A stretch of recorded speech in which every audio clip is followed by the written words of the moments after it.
The Galactic Academy's combat simulator hummed with energy as another group of cadets filed into the training bay. Jessica Martinez adjusted her tactical vest and glanced at the roster displayed on her wrist device. 23 species were represented in this session alone. Krithians with their forearms, Zolari with their telepathic coordination, even a pair of crystalline Vex who could share sensory data instantaneously. And then there was Jack. Jack Reeves sat in the corner of the prep room, his human frame looking almost fragile compared to the towering aliens around him. He'd been silent since orientation 3 weeks ago, speaking only when directly addressed, always with a soft voice that barely carried across a room. The other cadets had taken notice. "Hey, human," a Krithian named Ftar called out, his mandibles clicking in what passed for laughter among his kind. "Still planning to hide in the back during the simulation?" Jack looked up briefly, his dark eyes meeting Ftar's for just a moment before returning to the data pad in his hands. He said nothing. Jessica felt a familiar twist of frustration in her gut. She was human, too, and watching Jack's passive acceptance of the mockery felt like a personal failure. Humans had fought hard to earn their place in the Galactic Coalition, proving their worth in 100 different ways. Jack's silence made them all look weak. "Leave him alone," Jessica said, her voice sharp. "We're supposed to be a team. A team needs warriors, not ghosts," Ftar replied. 3 weeks and I've never even heard him raise his voice. What use is a soldier who won't speak, let alone fight? The simulator's doors opened with a pneumatic hiss. Commander Thelis, a veteran Zolari officer, entered with his usual no-nonsense stride. His 3 eyes scanned the assembled cadets. "Today's exercise is different," Thelis announced. "You will face the Archive's historical combat scenarios. Random selection, random teams. The Coalition needs soldiers who can adapt to any situation, any enemy, any odds." The holographic walls flickered to life, and the computer began assigning teams. Jessica found herself grouped with Ftar, a Vex named Cryalis, and Jack. Ftar groaned audibly. "Of course. Your scenario is loading," the system announced. Location: Kepler 442b. Date: July 15th, 2347. The Battle of Crimson Ridge. Jessica's blood went cold. Every human in the Coalition knew that date. It was the battle where humanity had made its stand against the Starry Swarm. One of the most vicious invasions in recorded history. Humanity had been outnumbered 50-1. Of the 5,000 human defenders, only 200 survived. The simulation began. They materialized on a red-stained ridge. The air was thick with smoke, and in the distance came the screech of starry warriors. Thousands of them. Their chitinous bodies reflected the light of Kepler 442b's orange sun. The enemy was 3 minutes away. "Defensive positions," Jessica shouted, falling into command naturally. "Cryalis, can you scout their flanking routes?" Ftar set up heavy weapons on that outcrop. "This is suicide," Ftar interrupted. "The historical records show this battle was a massacre. We should retreat to secondary positions." "The scenario locks us here," Jessica replied. "We fight or we fail." For the first time in 3 weeks, Jack spoke more than a few words. "No retreat," he said quietly. "Never retreat." Something in his voice made Jessica pause. It wasn't loud, but it carried an edge she'd never heard before, like steel wrapped in silk.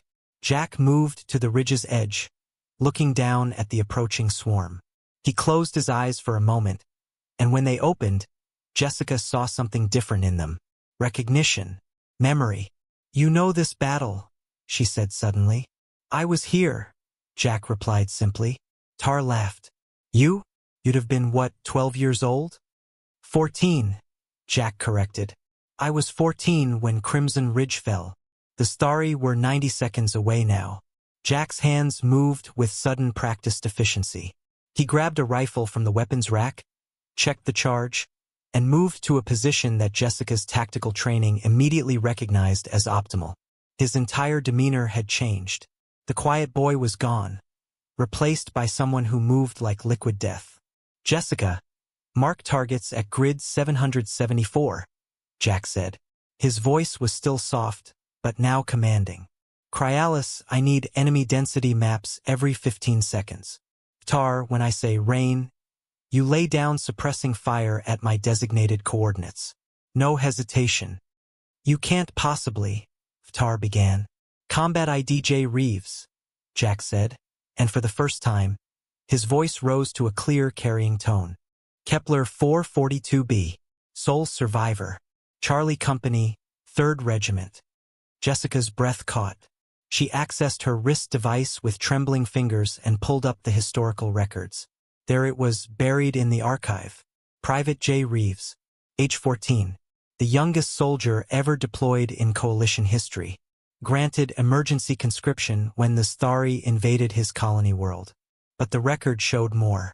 She scrolled through commendations, each one more incredible than the last. Over 400 confirmed kills in a single day. Single-handedly held the eastern flank for 3 hours. Called in artillery strikes on his own position to buy evacuation time for the wounded. The Thari called him something in their language. The translation made her hands shake. The Reaper. The swarm hit them like a wave of blades and fury. And Jack met them. He moved through the simulation like a ghost. His rifle barked in precise 3-round bursts. Every shot found its mark. He called coordinates with machine efficiency, directing Vtar's heavy weapons to devastating effect. When his rifle ran dry, he drew a blade.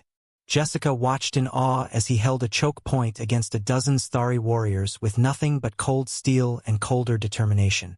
Rain, Jack said calmly. Tar's weapons sang. The battle lasted 23 minutes. When the last simulated Thari fell, Jack lowered his weapons and returned to his quiet stance. Shoulders relaxed, breathing steady.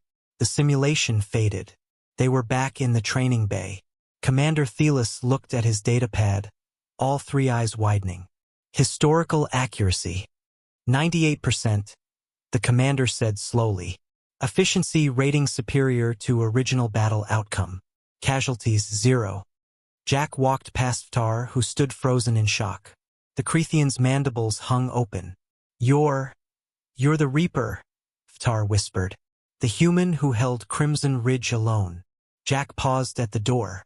When he spoke, his voice had returned to its usual soft tone. I don't like to talk about it, he said simply. The ones who deserved fame died that day. I just survived. Jessica caught up with him in the corridor. Jack, why didn't you tell anyone? He looked at her with those dark, tired eyes. Because, Jessica, some of us don't fight to be warriors. We fight because we have to. And when the fighting's done, all we want is to be quiet. He walked away, leaving Jessica standing in the corridor with a new understanding. Humanity's strength wasn't always in being loud, being bold, or being proud. Sometimes humanity's greatest warriors were the ones who carried their burdens in silence, who bore their scars without complaint, who faced hell itself and simply said, I survived. The quiet ones, the ones who, when pushed, revealed they were never prey. They were always predators. They were always reapers.